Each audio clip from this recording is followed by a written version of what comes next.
জমজমাট টি-20 বিশ্বকাপ, বাকি মাত্র 3টি ম্যাচ। বুধবার ইডেন গার্ডেন্সে প্রথম সেমিফাইনালে মুখোমুখি দক্ষিণ আফ্রিকা ও নিউজিল্যান্ড। সেমিফাইনালে নামার আগে মঙ্গলবার ইডেন্সে শেষ রণকৌশল তৈরি করে নিল উভয় দল। তবে চন্দ্রগ্রহণের কারণে নির্ধারিত সময় থেকে বেশ কিছুক্ষণ পর অনুশীলন করল দুই দলের ক্রিকেটাররা। আইসিসি পরিচালিত টি-20 বিশ্বকাপের অন্তিম ট্রেকে আসর। 16 দলীয় আসরের শেষ 3টি ম্যাচ বাকি। সেরা 4টি দল এবার সেমিফাইনালে লড়াই করবে ফাইনালের লক্ষ্যে। বুধবার কলকাতার ইডেন গার্ডেন্সে প্রথম সেমিফাইনাল ম্যাচ। দক্ষিণ আফ্রিকার মুখোমুখি হবে নিউজিল্যান্ড। অপরদিকে 5 মার্চ মুম্বাইয়ের ওয়াংখেড় স্টেডিয়ামে দ্বিতীয় সেমিফাইনালে মুখোমুখি হবে ইংল্যান্ড এবং ভারত।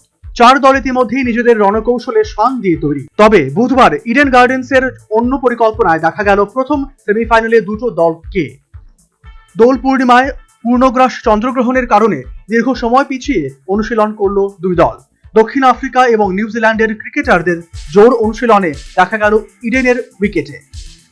দুই দলই আশাবাদী নিজেদের জয়ের ব্যাপারে।